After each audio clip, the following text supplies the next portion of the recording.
सोलापूरच्या 102 जागांसाठी मतदानाला सुरुवात झाली आहे। सत्ताधारी भाजपला खेचण्यासाठी त्यांचे मित्रपक्ष असणाऱ्या एकनाथ शिंदे आणि अजित पवार गटानं मोठं आव्हान सोलापूरमध्ये भाजपला दिलेलं आहे। महाविकास आघाडीतून काँग्रेस, ठाकरेंची शिवसेना, शरद पवारांची राष्ट्रवादी, मनसे, माकपा यांची ही आघाडी भाजपच्या विरोधात आहे। त्यामुळे भाजपला इकडे एक मोठं तगडं आव्हान निर्माण झालेलं आहे।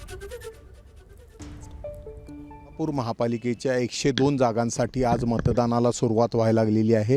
मोठ्या प्रमाणात मतदार आता बाहेर पडायला सुरुवात झालेली आहे। या ठिकाणी सत्ताधारी भाजपला सत्तेपासून बाजूला करण्यासाठी प्रयत्न विरोधकांकडून करण्यात आलेला आहे। यामध्ये भाजपला सर्वात मोठं आव्हान दिलेलं आहे। त्यांच्याच मित्रपक्ष असणाऱ्या एकनाथ शिंदेंच्या शिवसेनेने आणि अजित पवारांच्या राष्ट्रवादी काँग्रेसने, याचबरोबर महाविकास आघाडीचे काँग्रेस, शिवसेना, शरद पवार गट, MNS यांनीही एकत्रित येत इथं भाजपला आव्हान देण्याचा प्रयत्न केलेला आहे।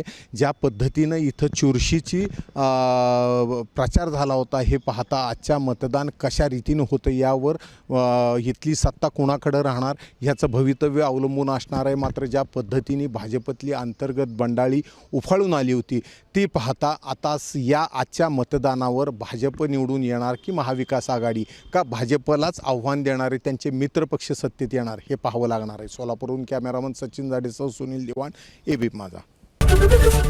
ABP माझा, उघडा डोळे बघा नीट।